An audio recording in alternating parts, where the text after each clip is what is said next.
Students कैसे हैं आप सब। मैं लालमन मिश्रा एक बार फिर हाजिर हूं स्मार्ट बिग एकेडमी की तरफ से। आज आपको मिलने वाला है फिगर्स ऑफ स्पीच। जी हां, फिगर्स ऑफ स्पीच यानी अलंकार। बहुत इंटरेस्टिंग वीडियो, बहुत ही इंटरेस्टिंग लेक्चर है दोस्तों। ये यूपी बोर्ड में, वैसे तो सब क्लास के लिए इंपॉर्टेंट है, CBSE, ISC, ICSE, but UP board में ये 11th 12th में रहता है। और there are total 7 figures of speech. There are total 7 figures of speech।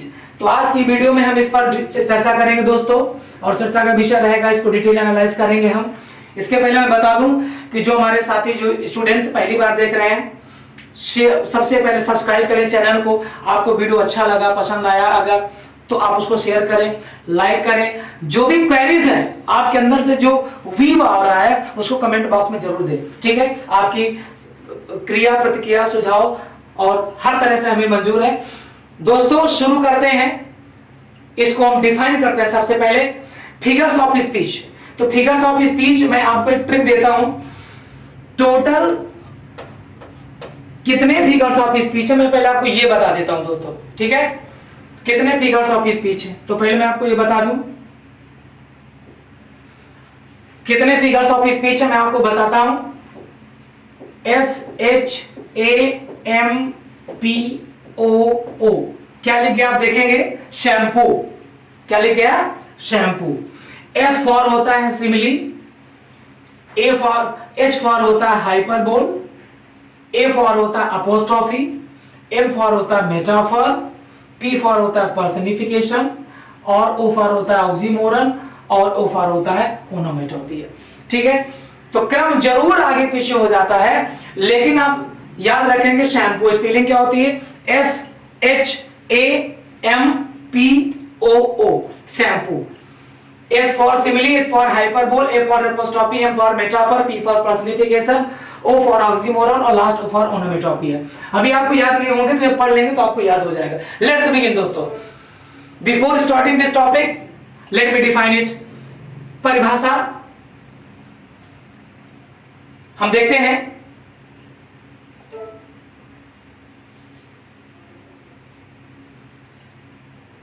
Simile, simile से पहले मैं फिगर ऑफ स्पीच आपको बता दूं। आपने बहुत ही चर्चित, बहुचर्चित आपने परिभाषा हिंदी में पढ़ी है कि अलंकारों के प्रयोग से काव्य में एक नई खूबसूरती, एक नई पहचान, नई ऊर्जा, एक नया आकर्षण उत्पन्न हो जाता है। जिस प्रकार साधारण स्त्री गहने आभूषण श्रृंगार के बाद दिखती है, तो उसमें खूबसूरती विराजमान हो जाती है। तो I can say figures of speech such a term, literary term that make the poetry very charming, interactive and very beautiful। figures of speech ये होते हैं जो ऐसे literary terms होते हैं जो हमारे काव्य को, चाहे हिंदी का, उर्दू का है, संस्कृत, कोई भी काव्य है, उसको बहुत ही आकर्षित बनाते हैं, बहुत ही सुंदर बनाते हैं, बहुत ही मनमोहक बनाते हैं, बहुत ही एक्सटैटिकल बनाते हैं। ठीक है, अब हम देखते हैं सिमिली। सिमिली मीन्स होता क्या है, उपमा अलंकार। जी हां, उपमा अलंकार होता है। तो इसकी हम परिभाषा देंगे।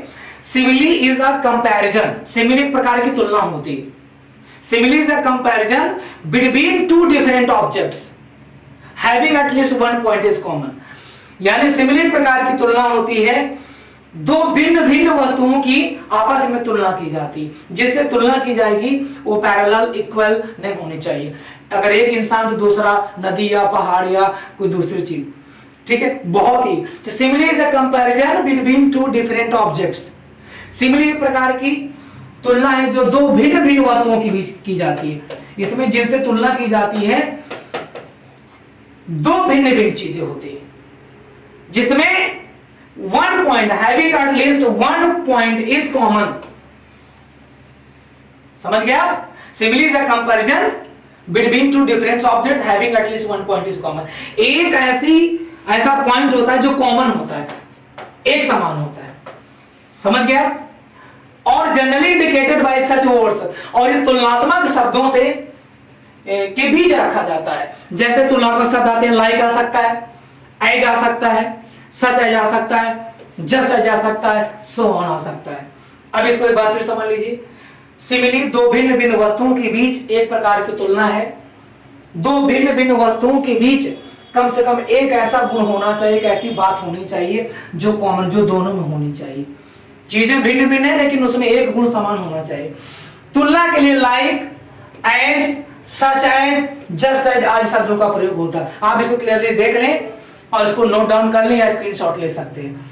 It is a figure of speech in which a comparison is made between two objects of different kinds which have at least one point is common। ठीक है, अब हम देखते हैं। सबसे बड़ी पहचान है लाइक, एज, सो, जस्ट एज जरूर आएगी। ये तुलनात्मक शब्द होते हैं। एग्जाम्पल हम देखते हैं दोस्तों। मैंने एग्जाम्पल पिक के साथ किया है इंटरेस्टिंग बनाने के लिए इस क्लास को। Life is like a dream, life is like a dream, जीवन की तुलना ड्रीम से की गई है। Life has been compared to dream, कहां जिंदगी और कहां स्वप्न। तो life is like a dream, जीवन स्वप्न की तरह है। जीवन किसकी तरह है? स्वप्न की तरह है। तो स्वप्न हमें कैसे आते हैं दोस्तों? स्वप्न हमें कैसे आते हैं? ठीक है, हम कई सारी चीजें देखते हैं, अच्छी देखते हैं, बुरी देखते हैं, लेकिन उन चीजों को हम ड्रीम मानते हैं जो हमारे लिए थोड़ा सा अच्छे होते हैं, इसलिए गुड नाइट से पहले स्वीट ड्रीम बोला जाता है। ठीक है, तो एक ड्रीम होता है हर एक व्यक्ति का, कुछ ऐसा करना, बनना, अच्छे dreams. Life is like a dream, जीवन एक स्वप्न की तरह है। कब नींद पूरी हो जाए और कब सपना देखने, कब नींद टूट जाए, यानी जिंदगी का कोई भरोसा नहीं है। इस सेंटेंस का मीन है कि जीवन एक स्वप्न की तरह है। जैसे स्वप्न कभी भी टूट सकता है, तो जीवन में कभी भी इंसान का खात्मा हो सकता है।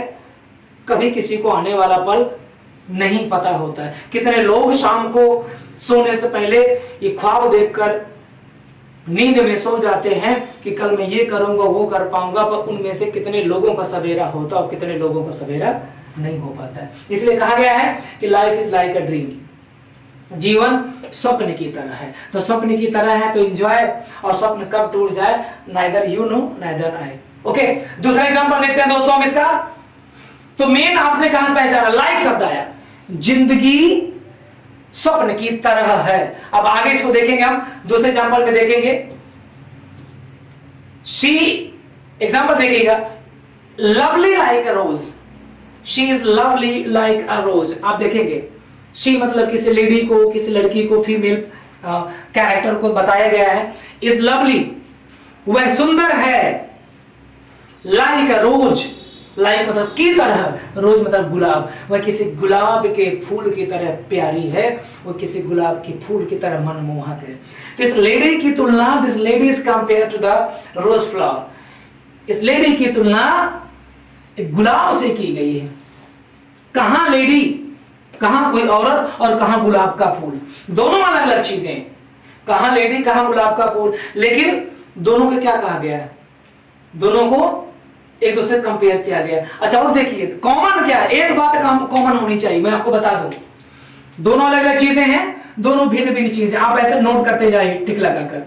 दोनों भिन्न भिन्न चीजें, लेडी अलग हो गई और रोज है, दोनों को कोई जाति प्रजाति नहीं मिलती। पहली कंडीशन, दोनों भिन्न भिन्न वस्तुओं में एक गुण कॉमन होना चाहिए दोस्तों। One quality should be common. तो कॉमन क्या है? शी यानी ये लड़की, औरत क्या है? लवली है। और रोज गुलाब का फूल भी क्या होता है दोस्तों? वो भी लवली होता है। ये बात, lovely word is a common that is used for both the character, first the lady and the second one that is the rose. ठीक है, तो शी इज लवली। मैं बार बार समझा रहा हूं, कॉन्सेप्ट आपके समझ में आना चाहिए। बात नहीं होता है कि सर इसका एक वीडियो शूट करके डालिए, इसलिए आप समझिए, कमेंट बॉक्स पे बताइएगा, उस और एग्जांपल दीजिएगा, मैं आपके लिए तैयार रहूंगा, खड़ा रहूंगा। जो भी आंसर आपका, जो भी क्वेश्चन, जो भी डाउट है। शी इज लवली माने कोई लेडी सुंदर है और गुलाब का फूल भी सुंदर होता है। तो दोनों में ये सुंदर, मनमोहक शब्द कॉमन है, लेडी भी, लवली और रोज भी। चलिए मैं आपको आगे ले चलूं। आप देखेंगे तीसरा एग्जांपल, आप तीसरा एग्जांपल देखेंगे।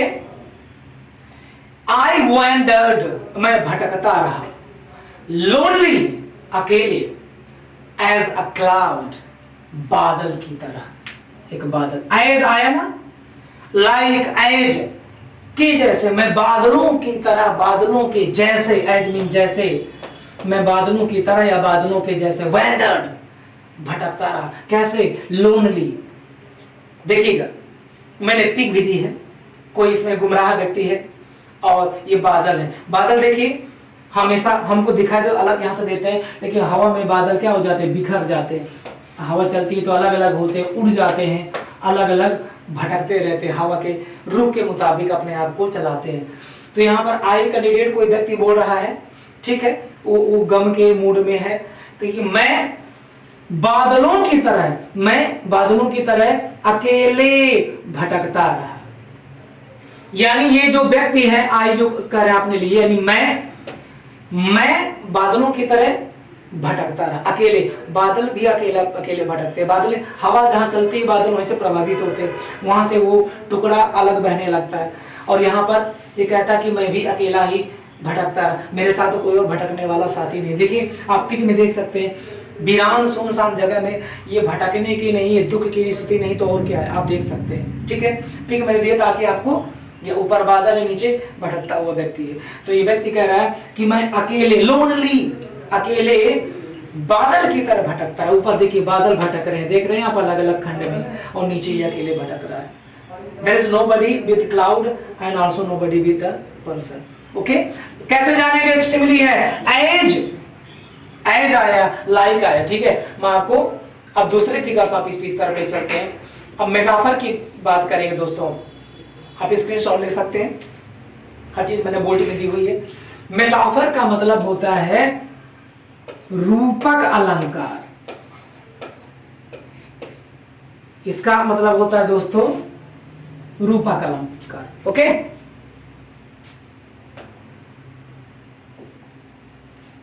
इसका मतलब होता है रूपक अलंकार।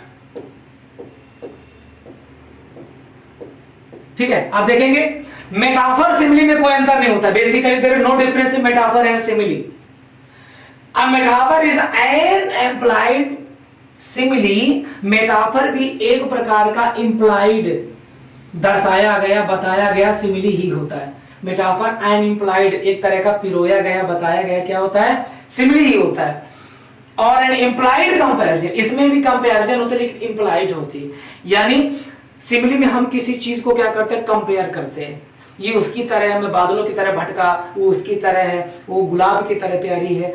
लेकिन इसमें हम किसी से तुलना न करके, इसमें कंपैरिजन नहीं, there is no comparison in metaphor, इसमें कंपैरिजन नहीं होती है।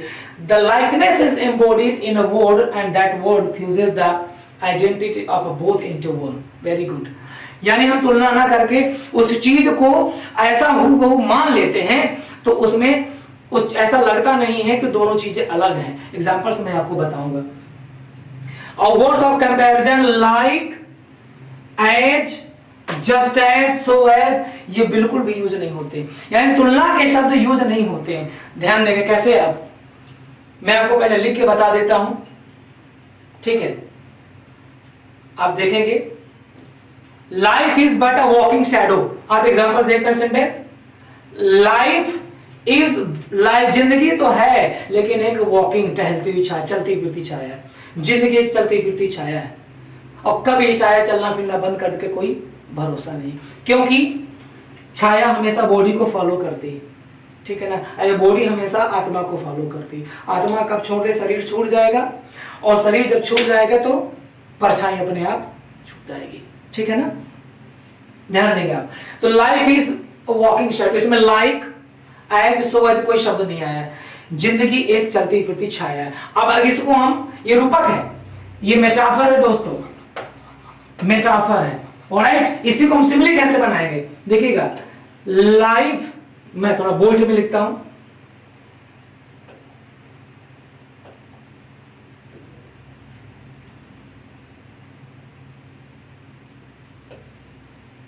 life is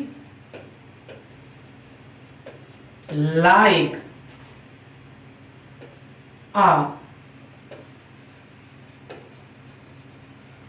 walking shadow.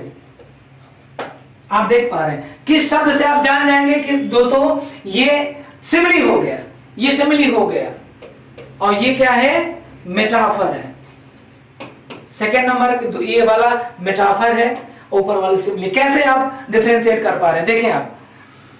Life is like, yes, life is like a walking shadow.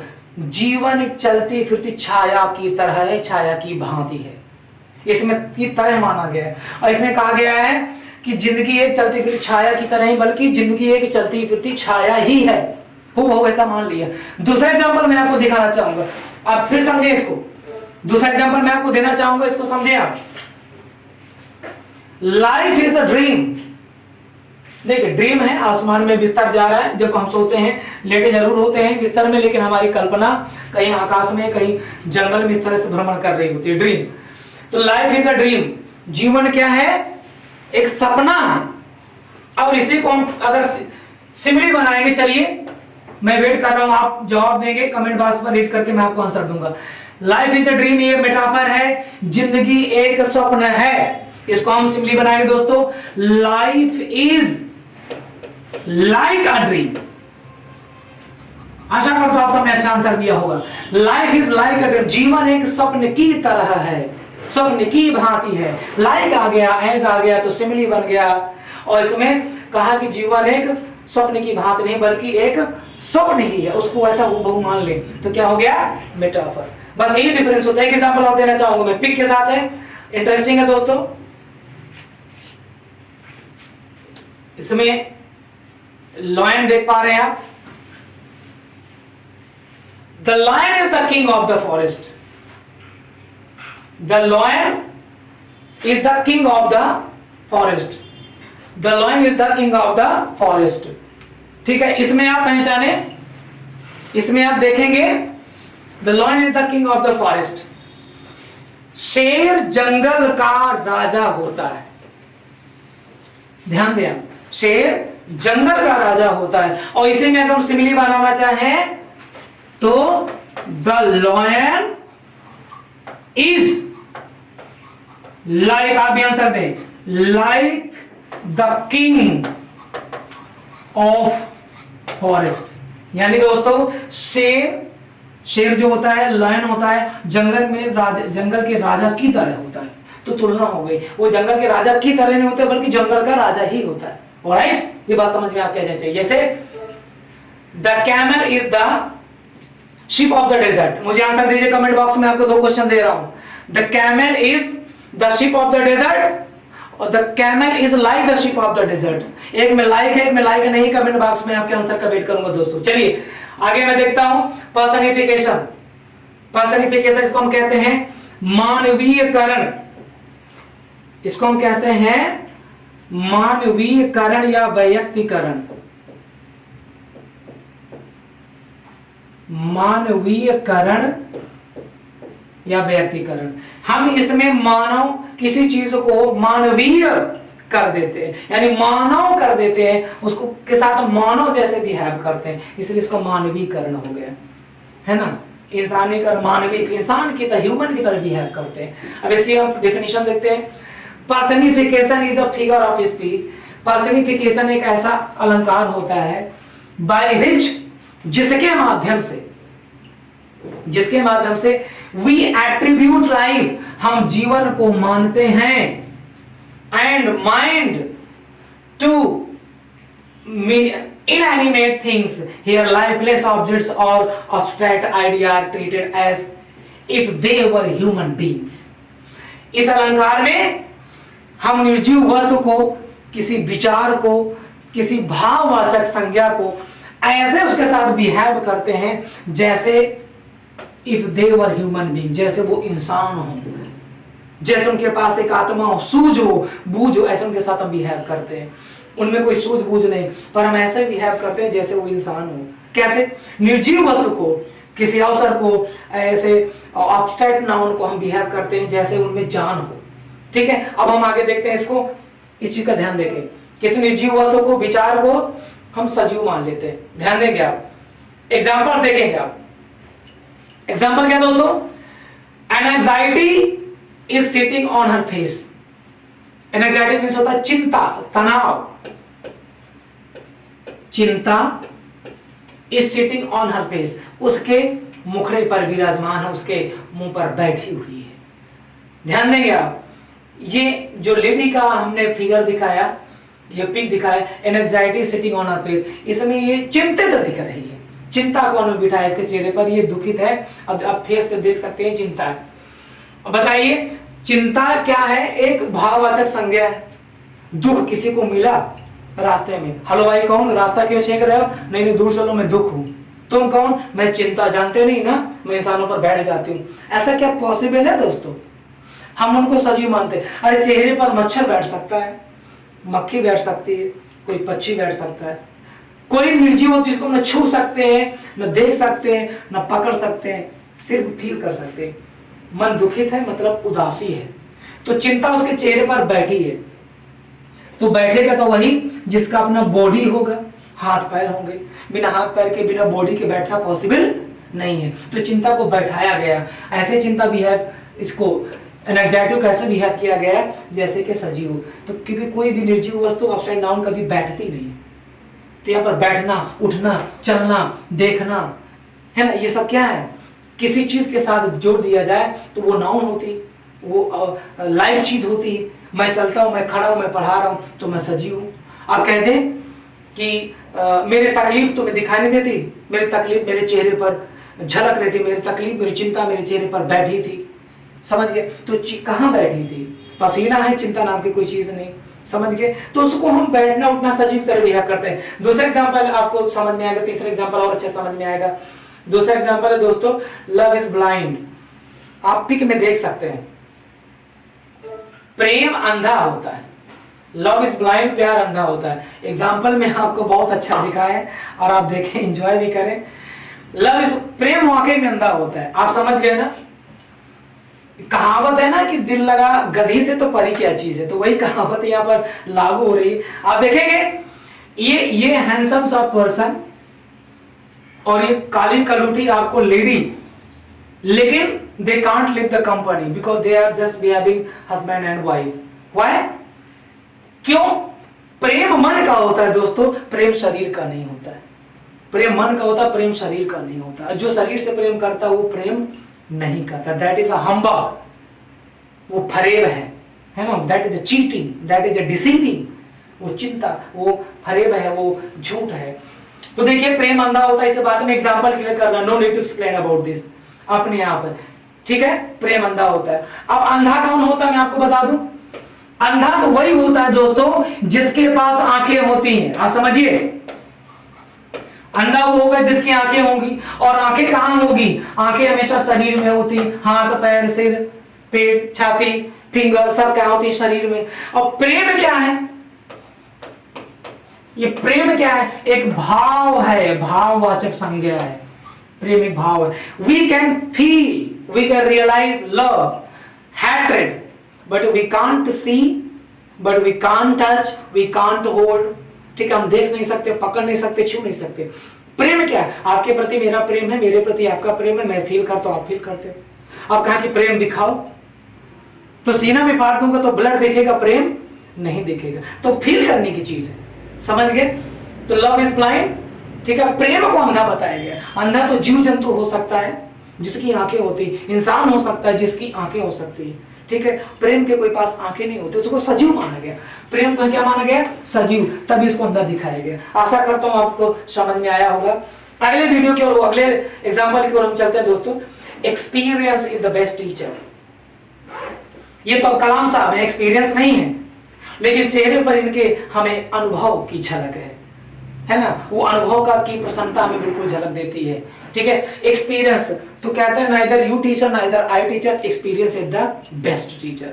न तो आप टीचर होते न मैं, बल्कि जीवन भर का ज्ञान अनुभव ही सबसे अच्छा गुरु होता है। ठीक है, किसी चीज को जब हम अनुभव के माध्यम से लेते हैं तो उसका प्रभाव जीवन भर रहता है, वो अमिट होता है। समझ गए? उसको हम हटा नहीं सकते। ठीक है, तो experience is the best teacher. यहां पर किसी हम लाइव व्यक्ति को है ना, किसी व्यक्ति को एज ए कैरेक्टर मान के टीचर घोषित करते हैं, जैसे mister Lalmani Mishra is a teacher, है ना, mister Digvijay is my friend, he is teacher, उसको हम किसी व्यक्ति विशेष को, लेडी जेंट्स कोई भी है, हम टीचर घोषित कर सकते हैं। यहां पर टीचर मीन्स अध्यापक, गुरु, अध्यापक या गुरु, मेंटर। यहां पर अध्यापक गुरु किसको माना गया? एक्सपीरियंस को, अनुभव। और अनुभव एक अंदर की चीज है जो आपके अंदर व्यवहारिक ज्ञान को बनाए रखता है, एक दुनिया को देखने का, जीने का एक तरीका सरीखा होता है। तो अनुभव कोई टीचर कैसे हो सकता है? आप कहते हैं क्लास में कौन टीचर आएंगे, इसमें तो अनुभव, तो अनुभव नाम का कोई व्यक्ति हो सकता है, वो व्यक्तियों के पास अनुभव होता है। इसमें हमने, है ना, जीवन भर के व्यवहार को हम अनुभव कहते हैं। अनुभव सबसे बड़ा गुरु होता है, तो अनुभव को हमने सजीव माना, वो हमें गाइड करता है। चलिए अब हम नेक्स्ट की ओर चलते हैं दोस्तों। आपकी जो क्वेरीज है, प्रॉब्लम है, बिल्कुल आप दें, और मेहनत इसमें आपको अच्छे से गाइड करने के लिए किया गया ताकि अच्छे से आप समझ सकें। मैं आगे बात करता हूं अपोस्ट्रोफी की, ठीक है। अपोस्ट्रोफी की हिंदी होती है संबोधन अलंकार।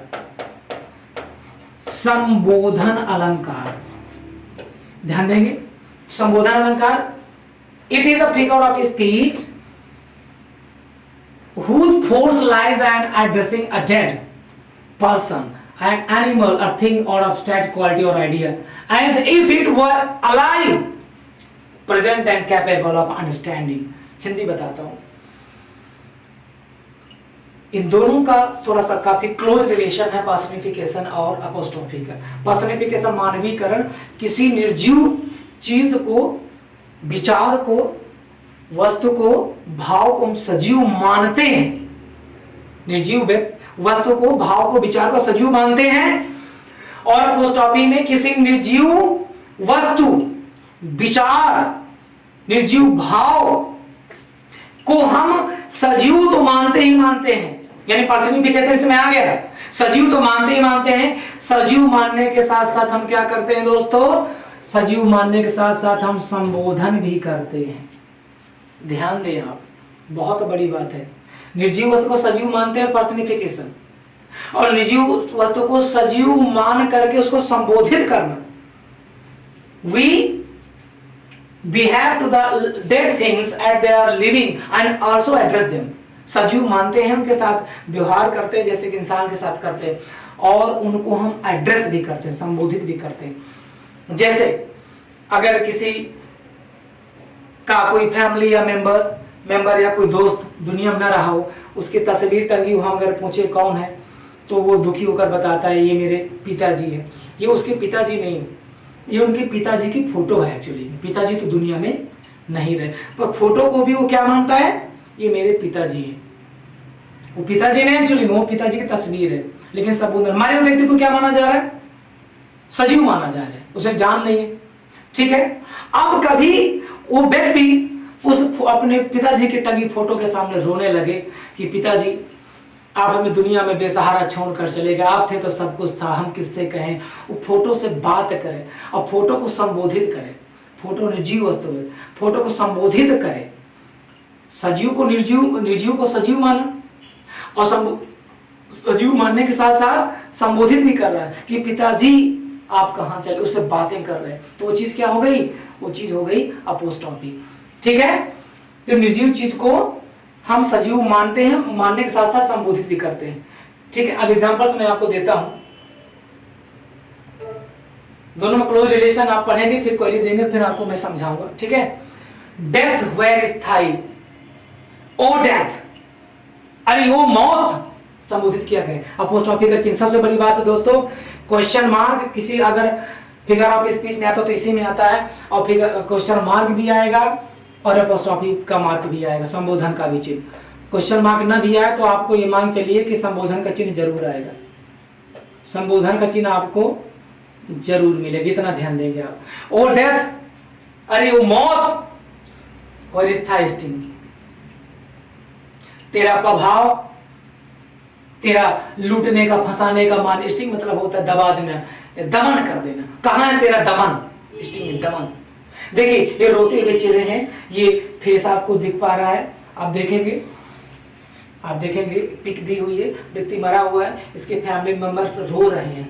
तो जो कोई व्यक्ति रोता है तो रुदन करता है, अरे मौत हमारे इस करीबी को, प्रिय को अपने गाल में समा लिया, अरे मौत तूने किसको निगल लिया, कहाँ है काल का, कहाँ काल का दरवाजा, मौत का दरवाजा। लोग ऐसे कहते हैं ना कि काल के गाल में समा गया। काल का कोई गाल नहीं होता, उसका कोई चेहरा थोड़ी होता है ना। वो मौत के मुंह में चला गया। तो मौत का मुंह का कैसा होता है, मौत का, तो मौत का मुंह नहीं होता। मुंह तो उसके पास हो जिसकी बॉडी होगी। मौत एक अपरिहार्य घड़ी है जो सबको आती है, लेकिन उसको हमने कैसे बिहेव किया, सजीव मान लिया। ठीक है, तो अरे वो मौत कहाँ है तेरा दमन। ठीक है, इसमें फोटो के माध्यम, तो मौत को पहले संबोधित किया गया। ठीक है, कहाँ तेरा प्रभाव। देखिए दूसरा एग्जांपल देखिए, आपको समझाता हूँ। ठीक है, मैं आपको इसमें समझाता हूँ लिख करके। जैसे आपने लव वाला देखा था दोस्तों, जैसे आपने लव वाला देखा था, ठीक है, आपने जैसे लव वाला देखा था, आपने लव वाला देखा था, तो उसको मैं बताता हूं। Oh love, oh love, why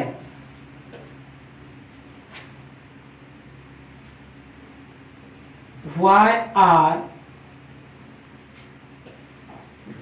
thou blind। आप देखेंगे,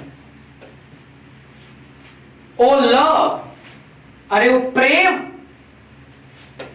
ये प्रेम को संबोधित किया, लव को संबोधित किया गया। Why art thou blind, तू अंधा क्यों होता है। ठीक है, लोग कहते हैं कि प्रेम अंधा होता है, तो तू अंधा क्यों होता है। अरे वो प्रेम निर्जीव वस्तु, प्रेम भाव है, इसको संबोधित किया गया। वो कहा गया तू अंधा क्यों होता है। ठीक है, तो निर्जीव को सजीव माना, और सजीव मानने के साथ साथ हमने उसको क्या किया, संबोधित किया। यहाँ पे देखिए हमने सजीव माना, और यहाँ पे क्या किया, हमने संबोधित किया। ठीक है, मैं अगले एग्जांपल की ओर चलता हूं।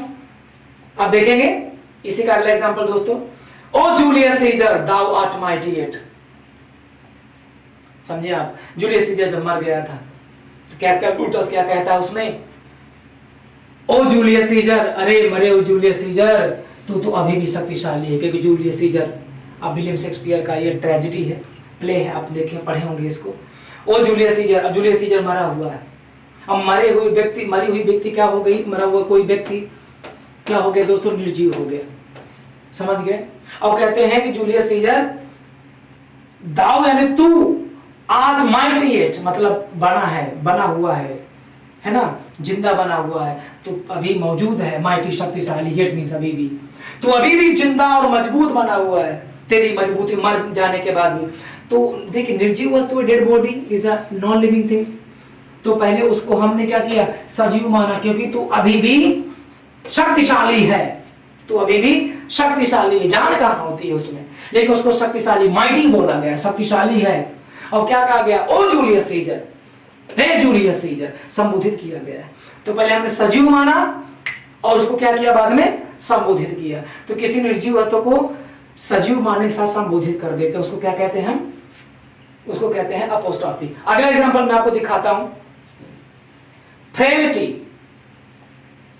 देखेंगे आप, frailty thy name is woman. Frailty means होता बेवफाई, फरेब, अरे वो फरेब, अरे वो बेवफाई। थाई नेम इज वुमन, यानी किसी लेडी किसी के साथ धोखा देगी तो उसका जो लवर है, उसका जो फ्रेंड है, उसका कहे कि औरत क्या तेरा दूसरा नाम फरेब होता है, क्या तेरा दूसरा नाम धोखा होता है, क्या ए धोखा, क्या तेरा दूसरा नाम लेडी होता है, कोई औरत हो, स्त्री होता है। ठीक है, तो यहाँ पर क्या किया गया, फ्रेलिटी संबोधित किया गया है ना, बेवफाई, अरे वो बेवफाई, थाई नेम इज वुमन, क्या औरत तेरा ही नाम है। यानी तो कोई व्यक्ति किसी के साथ ऐसा हो जाने पर, धोखा खा जाए, उसको ऐसा बिहेव करता है। ठीक है, तो यहाँ पर संबोधित किसको किया गया है, बेवफाई को, किसके रूप में, औरत के रूप में। तो निर्जीव है, तो पहले तो हमने उसको सजीव माना। सजीव क्यों माना, क्योंकि उसको औरत माना, वुमेन माना, और उसको हमने क्या किया, संबोधित किया। तो ये तीनों चीजें क्लियर हो गई। देखिए ये इसका लवर है, तो पहले इनकी दोस्ती थी, अब ये उसकी दोस्त जो है दूसरे के साथ बैठी दिख रही है, तो वो ये भाव, पिक का जो हमें भाव है, ये कहीं ना कहीं दिखाता है। ठीक है, तो उसके प्रेमी के मुंह से अनायास निकल जाता है। ठीक है, अब हम आगे बढ़ते हैं दोस्तों। ऑक्सीमोरन बहुत अच्छा है, इंटरेस्टिंग है।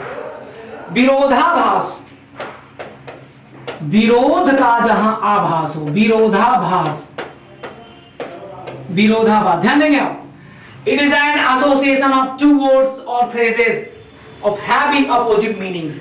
दो शब्द या दो वाक्यांश होते हैं जो ठीक एक दूसरे के अपोजिट सेंस रखते हैं। यानी जब किसी when two contradictory qualities or things nominate the same noun, that is called as oxymoron। जब दो परस्पर विरोधी गुण एक ही नाउन को नॉमिनेट करते उसी की क्वालिटी बताते हैं तो उसको हम ऑक्सीमोरन कहते हैं, यानी विरोध का आभास होता है, उसको हम विरोधाभास कहते हैं। ध्यान दें, एग्जांपल से मैं आपको बता रहा हूं दोस्तों, एक एग्जांपल देखेंगे आप, she is feeling sweet pain, she is feeling sweet pain of love। Love यहां पर एक ऐसी चीज है जिसके दो पहलुओं को बताएगा, दोनों अपोजिट है। लव क्या होता है दोस्तों? स्वीट, मधुर भी होता है, और इसमें क्या होता है? दर्द भी होता है। तो बताइए, दर्द में कभी मधुरता या मीठापन मिलती है? दर्द में तो कष्ट मिलता है।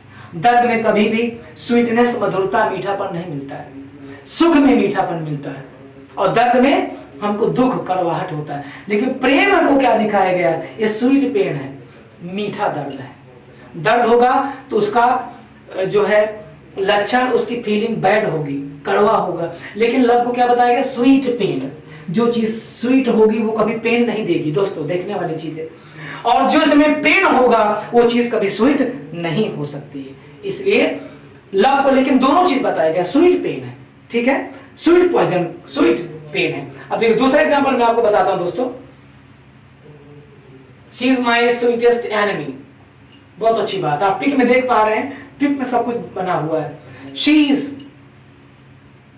इज यानी वह लेडी, वह लड़की, ये बालिका, माई मेरी, स्वीटेस्ट सबसे प्रिय, एनिमी मतलब दुश्मन है। ध्यान देंगे तो जो दुश्मन होगा, एनिमी होगा, वो कभी भी आपका स्वीट नहीं हो सकता है, यानी हितैषी नहीं हो सकता। स्वीटेस्ट मतलब होता है यहाँ पर हितैषी, वो मेरा सबसे चहेता है ना। स्वीटेस्ट चहेती यानी चहेता, वो मेरी सबसे ज्यादा चहेती दुश्मन है, यानी सबसे ज्यादा मुझको चाहती भी है और मेरी दुश्मन भी है। दोस्तों दुश्मन कभी किसी को चाहता नहीं, और जो चाहता है वो कभी दुश्मन हो नहीं सकता। लेकिन क्या है, देखिए है कनेक्शन इनसे, इनके दोस्ती है, लेकिन ये कंपनी किसी और की पे कर रही है, तो यहां पर अनायास एक भाव आता है कि she is my sweetest enemy. ठीक है, आप आगे देखेंगे एग्जाम्पल से आप अच्छा समझ पाएंगे। Love is bitter sweet, bitter sweet. प्रेम एक क्या है? बिटर स्वीट है। बिटर मीन्स होता है कड़वा, बिटर मीन्स होता है कड़वा, तीखा। बिटर मीन्स होता है कड़वा, तीखा।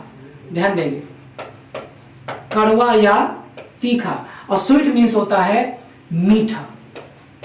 तो प्रेम एक कैसी मिठाई है? प्रेम एक बिटर स्वीट है, यानी कड़वी मिठाई है। दोस्तों जो चीज कड़वी होगी वो मिठाई नहीं हो सकती, और जो मिठाई होगी वो कभी कड़वी नहीं हो सकती। दोनों को लेकिन देखिए, सिर्फ देखिए प्रेम में दोनों चीजें होती हैं। When you have the company that is sweetness for you, when you just break up, feel the breakup, that is the bitter condition. Love is bitter sweet.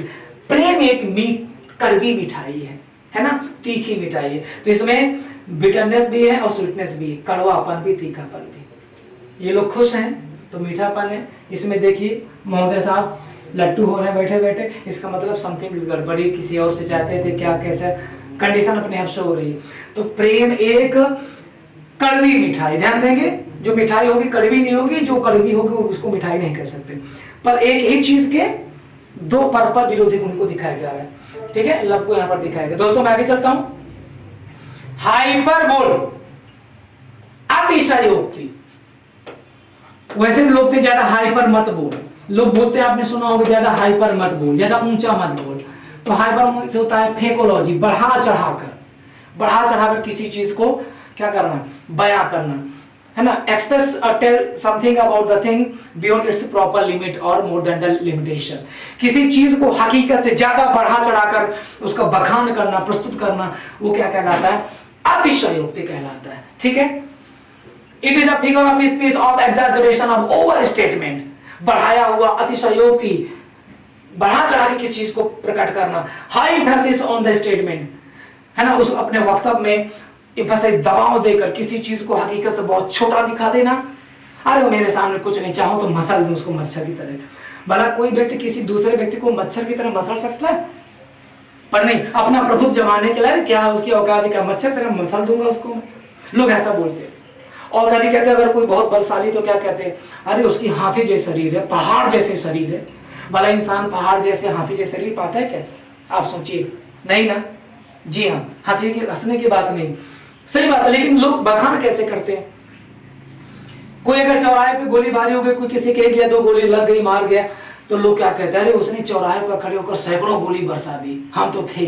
लोग ऐसे ही करते हैं। तो एग्जाम्पल हम देखते हैं, तो यानी किसी चीज का वर्णन उसके लिमिट से ज्यादा बढ़ा चढ़ा के, बहुत छोटा या बहुत बड़ा, बहुत नीचा या बहुत ऊंचा, बहुत कमजोर या बहुत शक्तिशाली, ठीक है, तो उसको हम क्या कहते हैं, हाइपरबोल, अतिशयोक्ति कहते हैं। एग्जाम्पल देखते हैं।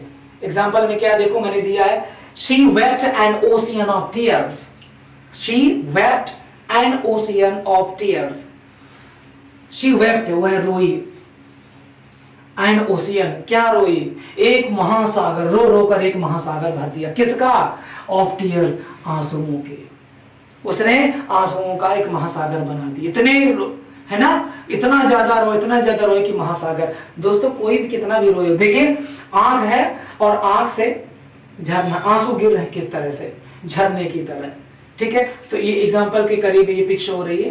तो कोई भी व्यक्ति दोस्तों रो सकता है, मान ले कि बहुत रोया होगा, बहुत रोने से वो तालाब या कोई पोखरी या कोई कुआं नहीं बना देगा, आंखें कमजोर हो जाएंगी, और है ना, तो आप समझ सकते हैं। तो किसी चीज को बहुत दिखो तो इतना रोई कि रो रो के महासागर बना दिए उसके आंसुओं से, पॉसिबल नहीं है। लेकिन किसी ऐसी कविता में इस भाव को उसकी एग्जैजरेशन करने के लिए, एक्सट्रीम दिखाने के लिए ऐसा किया जाता है, पैशनेट करने के लिए, अरे कितना रोई, कितना दुखित है कि कुछ कहने लायक नहीं, तो ऐसी चीज। अब हम 2 नंबर पे आते हैं एग्जांपल, सेकंड एग्जांपल पे, rivers of blood flowed in the battlefields, battlefields में, युद्ध के मैदान में खून की नदियां बह जाती थी। माना कि खून बहुत बहा हुआ, देखिए आपने रेड कलर की ये नदी है, पूरा पहाड़ रेड हो गया, ब्लड की तरह, ब्लडी हो गया पूरा, देखेंगे आप, ये जिसमें लोग पड़े, डेड बॉडीज पड़ी है, युद्ध हो रहा है। तो युद्ध होता था और युद्ध में खून की नदियां बह जाती थी। तो खून की नदियां तो नहीं बहती होंगी, न बही होंगी, लेकिन बात यहाँ पर कभी अपनी बात का प्रभुत्व जमाने के लिए, अपनी बात को अच्छे से प्रकट करने के लिए कह रहा है कि युद्ध के मैदान में खून की नदियां बह जाया करती थी।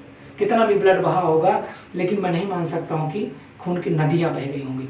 लेकिन अगर कभी ऐसी बात को एक्सप्रेस नहीं करेगा तो उसकी कविता में बल नहीं आएगा। तो कवि का ये एक नोविंगली स्टेटमेंट होता है, कविता में भाव लाने के लिए, रीडर को उकसाने के लिए, पैशनेट बनाने के लिए, ठीक है। मैं तीसरे एग्जांपल आता हूं दोस्तों।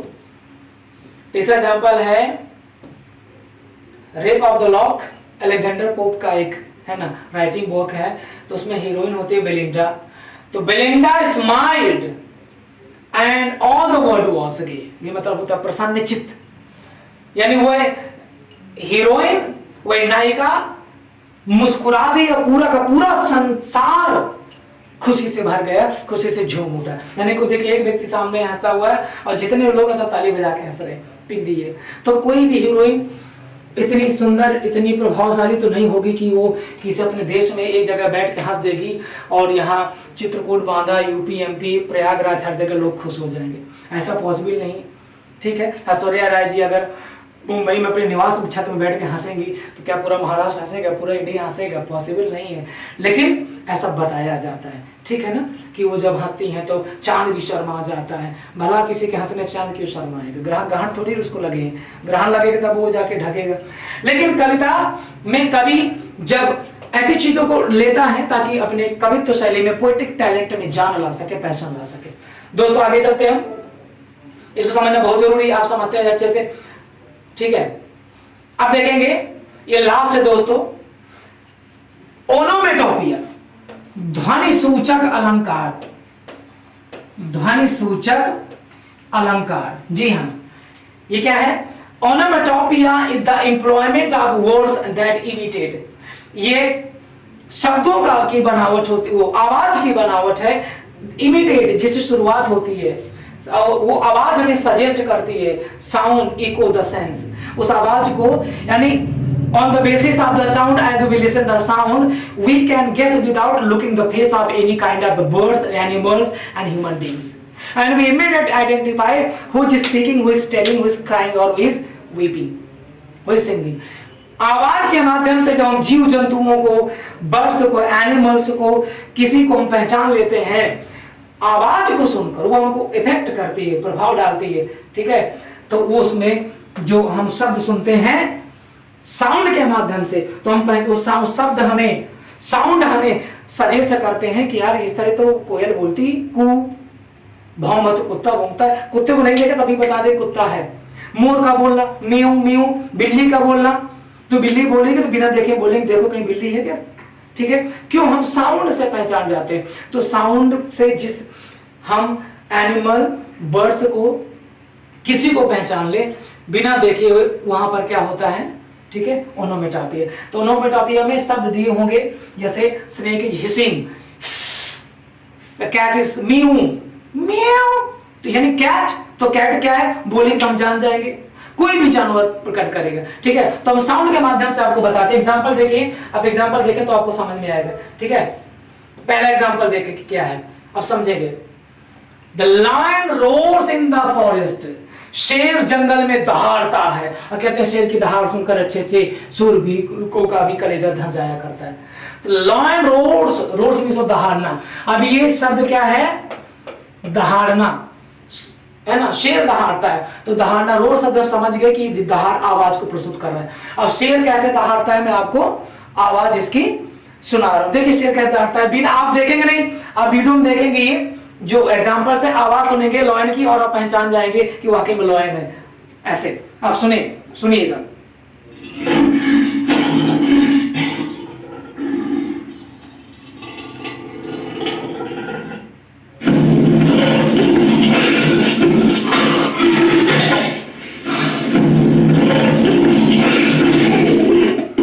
आपने देखा, एंटरटेनिंग था, अम्यूजिंग था दोस्तों, मजेदार था। आपने देखा कैसे इसमें शेर ने दहाड़ा, अरे हाँ सर। अब देखिए, a dog is barking behind my house, मेरे घर के पीछे एक कौन भौंक रहा है, सोचिए, बार्किंग यानी कुत्ता भौंक रहा है। तो अभी हम कुत्ते को यहां पर मान लीजिए तो लिखा हुआ है, जब नहीं लिखो सिर्फ आप आवाज सुनेंगे तो कैसे जानेंगे, आप जान जाएंगे। इसको भी सुनिए, आप सुनिए, थोड़ा सा पहचानिए, आप जानेंगे कि यार शेर है, हाथी है, कुत्ता है, कैमल, कौन बोल रहा है। सुनिए आप, समझ गए आप। एलिफेंट्स ट्रम्पेट, हाथियों की चिघाड़ने की जो आवाज होती है, हाथियों के जो चिघाड़ना होता है उसको हम ट्रम्पेट कहते हैं। यहां पे लिखा तो हम देख लेंगे, जब नहीं लिखा होगा, लेकिन जब elephants trumpet when they are highly stimulated, जब वो आक्रोशित होते हैं और उत्तेजित होते हैं तो हमेशा ट्रम्पेट चिघाड़ते हैं। तो अब कैसे नहीं होता, सिर्फ आवाज सुनकर कैसे जाने, तो आवाज सुनिए, फिर मुझको कमेंट्स बताइए कि वाकई में ये बिल्ली तो नहीं, देखिए बिल्ली है कि मच्छर है कि एलिफेंट, लॉयन, क्या है, देखिए कितने नंबर।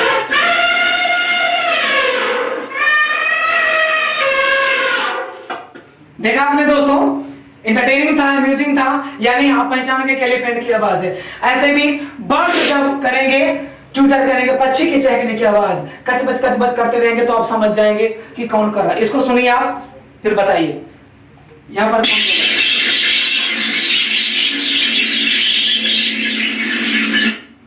पक्षी कचबच करे, ट्विटरिंग है ना, कलरव कर रहे हैं, ट्विटरिंग। तो आपने देखा कि when we identify any kinds of the birds, animals, and we know immediate the name as per species and size like that, that's its face comes in our mind and sense, हमारे दिमाग में, संज्ञान में बात आ जाती है कि अरे ये तो उसकी आवाज है, अरे ये तो उसकी आवाज है, हम बिना देखे जान लेते हैं। दोस्तों ये था फिगर्स ऑफ स्पीच। तो मैंने आपको शुरू में एक शब्द दिया था, आपने देखा होगा, मैंने आपको शुरू में एक शब्द दिया था, उसको देखा होगा आपने, ठीक है, देखा होगा आपने। मैंने आपको शब्द दिया था SHAMPOO, शैम्पू। शैम्पू में S फॉर सिमिली, उपमालंकार, इसको आप बना के देंगे शंभू का मीन सीरियल से कमेंट बॉक्स में। H for hyperbole, A for apostrophe, M for metaphor, P for personification, O for oxymoron, O for onomatopoeia. तो आशा करता हूं दोस्तों आपका वीडियो बहुत पसंद आया होगा। ऐसे बने रहेगी सीरीज बाय सीरीज आपको पूरा 11-12 का यूपी बोर्ड का, अदर बोर्ड का भी सिस्टम से सीरियल और आपको पूरी वीडियोस अपलोड मिलते रहेंगे। आप नीचे देखें तो लिंक मिलेगी और डिटेल में आप जा सकते हैं। पीडीएफ परचेज करना है, जो कि आपको इन्फॉर्मेशन लेना है। तो दोस्तों आज की वीडियो कैसे लगा, अच्छा लगा तो जरूर शेयर करेंगे दोस्तों को, सबको लाभ पहुंचे, घर बैठे सब एंटरटेन करें स्टडी के साथ, द फन विद स्टडी। और कमेंट करना मत भूलिएगा, ठीक है। बहुत बहुत शुक्रिया, धन्यवाद।